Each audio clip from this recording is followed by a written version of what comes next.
आइए हमारे साथ कार्यक्रम में शामिल हो रहे हैं व्हाइट ओक कैपिटल मैनेजमेंट के फाउंडर प्रशांत खेमका साहब। प्रशांत सर, गुड मॉर्निंग, बहुत बहुत स्वागत है आपका। धन्यवाद हमें समय देने के लिए। सर, सबसे पहले एक बार राय जरा आईटी शेयरों के साथ शुरुआत करना चाहता हूं। दुनिया भर में जो कोहराम मचा है और अब एआई को लेकर जिस तरह का खौफ है, एक दिन कल रिलीफ आई थी, आज फिर से गिर पड़े हैं। क्या लग रहा है सर, क्या क्या समझा जाए आईटी सेक्टर पे? क्या वाकई में सबसे बड़ा संकट अस्तित्व का आ रहा है? ये बच पाएंगे, डूब जाएंगे? जिन लोगों के पास आईटी शेयर है उन्हें क्या करना है, और जो अगर नया खरीदना चाहते हैं, खरीदें या ना खरीदें?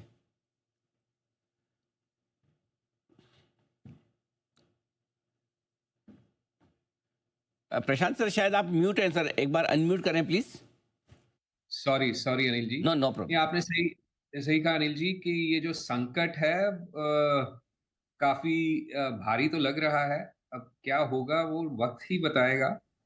बट ये सही है कि पिछले 25-30 सालों में ये एक सबसे डिसरप्टिव चेंज का सामना कर रही है इंडस्ट्री।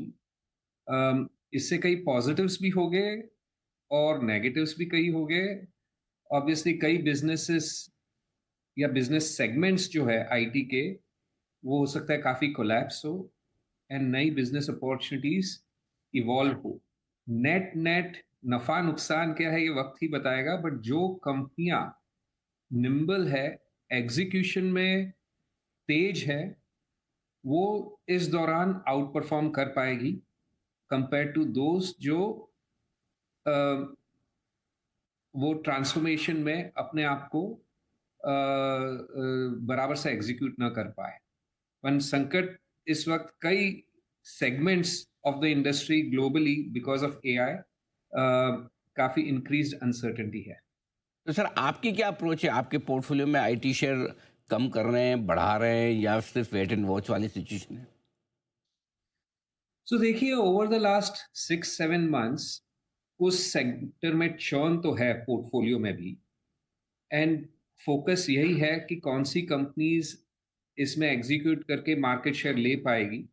तो नेट नेट में अगर कहूँ पोर्टफोलियो में, क्योंकि कंपनी स्पेसिफिक तो कहना मुश्किल है एज यू नो रेगुलेटरली, पर लार्जर कैप आईटी कंपनीज से हमारा उसमें हमारा ध्यान कम हुआ है, वेट कम हुआ है।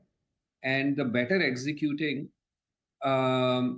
जो आईटी कंपनीज में है उसमें हमारा पोजीशन साइज मोटा मोटा बना हुआ है। बात है। बट लार्जर कैप आईटी में कम हुआ है। अ, ये क्या कुछ बड़ी रिलीफ वाली बात हो सकती है जो इन्फोसिस एंथ्रोपिक के बीच में जैसे कल एक करार हुआ है? क्या इस तरह के इवेंट्स के क्या सिग्निफिकेंस है इंडियन आईटी सेक्टर के लिए? ये सिग्निफिकेंस इंपॉर्टेंट है। ये उस डायरेक्शन में है जो अपने अभी भी बात कर रहे थे कि कई नई अपॉर्चुनिटीज भी डेवलप होगी। देखिए, ये वो वाली बात नहीं है जैसे इंटरनेट में। और मैं आपको अगर कुछ शेयर करूं तो जब डॉट कॉम बबल हुआ था तभी 2000 आई मीन 98 से 2006 जब मैं यूएस में काम कर रहा था, तो 2002 ऑनवर्ड्स में न्यूज़पेपर कंपनीज कवर कर रहा था अमंग्स मीडिया। तो ये न्यूज़पेपर कंपनीज जैसा सिचुएशन नहीं है जहाँ पे। और न्यूज़पेपर कंपनीज में भी कई कंपनियां काफी उभर कर आई है। जो वेल उभर कर नहीं कहूंगा मैं, पर कई कंपनीज जो अपने आप को मेंटेन कर रखा है उन्होंने, वहां से भी आज उनकी प्रॉफिट्स ज्यादा है। बट ज्यादातर न्यूज़पेपर कंपनीज की यस प्रॉफिट्स खत्म हो गए वहां पे आफ्टर इंटरनेट। तो ये न्यूज़पेपर वर्सेस इंटरनेट जैसा सिचुएशन हमें नहीं लग रहा है। इसमें यस एक सेगमेंट ऑफ बिजनेस कोलैप्स होगा, और जैसे अभी इंफोसिस और ये एंथ्रोपिक का जो करार हुआ है वो सिग्निफाई करता है कि नई अपॉर्चुनिटीज, नई बिजनेस अपॉर्चुनिटीज भी इवॉल्व होगी। तो उन्हें जरूर ग्रास्प करना है अपनी आईटी कंपनीज को, और उन पे डेवलप करके उन पे फोकस इंक्रीज करके वो सेगमेंट ऑफ बिजनेस को तेजी से आगे बढ़ाना है ताकि जो लॉस हो गए उसको ये ओवरकम कर सके। अब कितना ओवरकम कर पाते हैं बीच में, कितना टाइम तक स्लो ग्रोथ होता है, ये सब अगले चंद सालों में पता चलेगा। ये बट बात, this is a positive development. अच्छा डेवलपमेंट भी हो रहे हैं, लेकिन बाजार अच्छे डेवलपमेंट्स के बावजूद चल नहीं रहा है। सारी सारी इवेंट्स निकल गई है। अब किस चीज़ का इंतजार है? तेजी के लिए क्या और चाहिए सर? तो तेजी के लिए फाइनली कॉर्पोरेट प्रॉफिटेबिलिटी में तेजी आनी जरूरी है। लास्ट 2 साल जो है ये फिस्कल ईयर 25 और फिस्कल ईयर 26 थोड़े सॉफ्ट रहे हैं कॉर्पोरेट अर्निंग से। जो पहले अपने कोविड के तुरंत बाद जो अपने हाई टीन्स या 20% तक अर्निंग्स ग्रोथ हो रहा था, वो पिछले 2 साल करीबन हाई सिंगल डिजिट रहा है। अब इसमें कोई नई बात नहीं है। हिस्टोरिकली भी कॉर्पोरेट अर्निंग स्ट्रेट लाइन कोई 12-15% ग्रो नहीं हुआ है। हिस्टोरिकली आप देखो तो कई साल सिंगल डिजिट रहा है, कई साल डबल डिजिट रहा है, और ऐसा नहीं कि स्टॉक मार्केट साल दर साल एग्जैक्टली फॉलो करता है कॉर्पोरेट अर्निंग्स ग्रोथ को।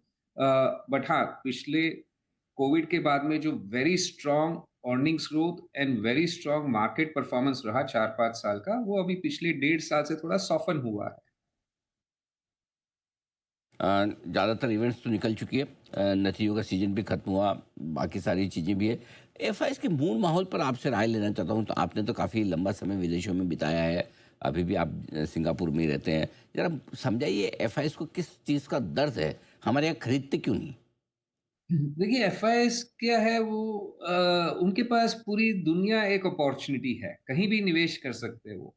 तो आज अगर पिछले 1.5 साल में, एंड देखिए रिटेल इन्वेस्टर हो या इंस्टीट्यूशनल इन्वेस्टर हो, आखिर में वो चेस करता है। आप सही कहो या गलत कहो, वो रिसेंट परफॉर्मेंस को चेस करता है ज्यादातर। तो रिसेंट परफॉर्मेंस में इंडिया का काफी अंडर परफॉर्मेंस रहा है कंपेयर टू इमर्जिंग मार्केट्स। अगर पिछले साल की शुरुआत से देखिए आप, तो करीबन साल सवा साल के अंदर इंडिया ने करीब करीब 40% से ऊपर डॉलर टर्म्स में एंड रुपी टर्म्स में, सॉरी रुपी टर्म्स में एंड डॉलर टर्म्स में करीबन 50% अंडर परफॉर्म किया होगा of the top of my mind. या तो इतना अंडर परफॉर्मेंस आने के बाद में थोड़ी निराशा ज्यादा हो जाती है। कई लोग इंडिया में काफी ओवरवेट थे क्योंकि इंडिया का स्ट्रांग आउट परफॉर्मेंस रहा था। तो कई इन्वेस्टर्स जो इंडिया में, कई इंस्टीट्यूशंस जो इंडिया में ओवरवेट थे, आज वो ओवरवेट रिड्यूस कर रहे हैं। और जो चाइना में और रेस्ट ऑफ ईएम में अंडरवेट थे, उनको वो इंक्रीज कर रहे थे क्योंकि पिछले 12-15 महीने में बहुत दर्द सहना पड़ा है उन्हें। तो उसके चलते थोड़ा एफआई फ्लोस पे एक निरंतर जो दबाव पड़ा हुआ है, वो आपको देखने मिल रहा है। अभी एक पॉजिटिव बात यह है कि ईएम, क्योंकि ईएम ने डेवलप मार्केट को भी, इमर्जिंग मार्केट्स ने डेवलप मार्केट को काफी आउट परफॉर्म किया है पिछले सवा साल में। तो इमर्जिंग मार्केट्स में नेट पॉजिटिव फ्लो देखने मिल रहे हैं।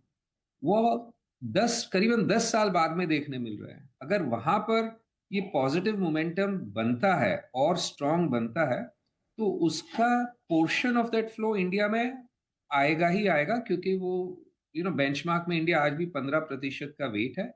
तो उसके चलते 15% करीबन एलोकेशन इंडिया में होगे। तो वो आगे के कुछ महीनों में देखने लायक है कि उसके चलते जो नेट एफआईआई फ्लो है वो इंडिया में पॉजिटिव होते हैं क्या। ठीक बात है। सर, आप कहाँ पॉजिटिव है इंडियन मार्केट्स को लेकर? कौन सी पॉकेट सेक्टर्स थीम्स आपको लगता है ठीक रहेगी निवेश करने के लिए आज से? सर्टनली। तो जैसे अपने पहले भी अनिल जी बात की, हम लोग ज्यादा टॉप डाउन ओवरवेट अंडरवेट यानी एलोकेशन का कॉल नहीं लेते, बट कहाँ पे अपॉर्चुनिटीज ज्यादा मिल रही है हमें फाइनेंशियल सेक्टर में कंपेयर टू, समझो कि क्योंकि हम लोग इमर्जिंग मार्केट्स में भी निवेश करते हैं, तो दूसरे इमर्जिंग मार्केट्स के तुलना में फाइनेंशियल सेक्टर में इंडिया में काफी प्रॉमिसिंग अपॉर्चुनिटीज मिल रही है। वैसे ही हेल्थ केयर में काफी इन्वेस्टमेंट है रिलेटिव टू बेंचमार्क और relative to other emerging markets. मैं कहूँगा financial, health care and consumer, वो जो डिस्क्रेशनरी, पर्टिकुलरली कंज्यूमर डिस्क्रेशनरी, ये सेक्टर्स में ज्यादा एलोकेशन है टीम का।